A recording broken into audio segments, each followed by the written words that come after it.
యుద్ధం మిగిలే ఉన్నది ఆర్మూరులోనా సిద్ధం గమ్మన్నాడు మన రాకేశల్లా ప్రజలే తన ప్రాణం అంటూ కదిలిన నాయకుడు అభివృద్ధిని కోరి ఆర్మూరు నేలన నిలిసిండు యుద్ధం మిగిలే ఉన్నది ఆర్మూరులోనా సిద్ధం గమ్మన్నాడు మన రాకేశల్లా ప్రజలే తన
బాల్కొండలు ఉన్నాను ఇక్కడ జన సందోహం ఉన్నదా లేదా జన సందోహం ఉంది అంటే ఇప్పుడు ఇట్లాంటి జాతర ఇంత మాత్రమైన క్షేత్రం పక్కన మాట్లాడి లేక్ ఉంది గోదావరి ఉంది అంటే హైవే ఉంది 2 జిల్లాల మధ్య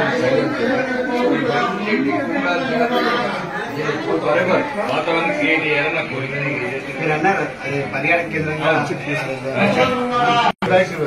సీఎం గారు ఇచ్చారు టెంపుల్ టూరిజం అది సీఎం గారికి టెంపుల్ టూరిజం మళ్ళీ ఈ గుడి ఇక్కడ ఎక్కడెక్కడ పూజ కాబట్టి ఏంటంటే ఇంత విశాలమైన స్థలము ఇంత మాత్రం ఒక పవర్ఫుల్ టెంపుల్స్ పక్కనే గోదావరి హైవే దీన్ని ఉపయోగించుకుంటే జైవంతో పాటు మా ప్రాంతంలో నిరుద్యోగం తగ్గుతాను కోరుకుంటున్నాను. పర్యాటక కేంద్రం మాకు ఆరోగ్యం చెప్పాను అన్ని దేవాలయానికి మేము అనుకున్న సంకల్పం చిన్నగా స్టార్ట్ చేసినాము ఏదో ప్రతిష్ట అవుతుందా కాదా అన్న మాత్రమే అనుకోకుండా దాదాపు వారి స్వచ్ఛందంగా ముందుకొచ్చి ఇంచుమించు ఒక 40 లక్షల వరకు స్పాన్సరింగ్ వస్తువు రూపేణా వచ్చిందండి. ప్రజలే తన ప్రాణం అంటూ కదిలిన నాయకుడు అభివృద్ధిని కోరి ఆర్మూరు నేలన నిలిసిండు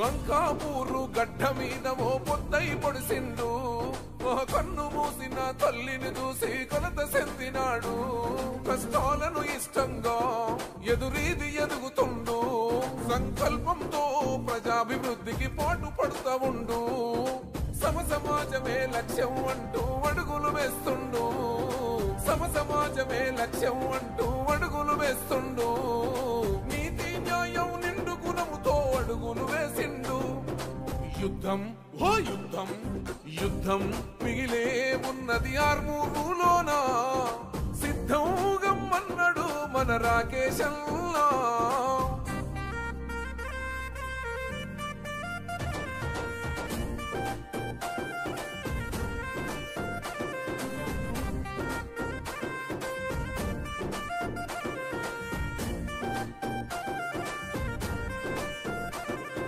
నియంత పాలన గంతం చేయగ నడుము సుట్టినాడు ఒక పేరుకున్న ఈ పెత్తనాలను గద్దదించుతాడు. అన్యాయం మనసగ ప్రజాగ్రంథుకై ఎగిసి పడ్డవాడు. మన అమర వీరుల ఆశయాల సాధించగ కదిలాడు. మహకన్న నేలమ్మ రుణం తీర్చగా భరిగీసెను నేడు. పల్లెల్లో నా ప్రగతిని కోరి ప్రజలతో నిలిసిండు.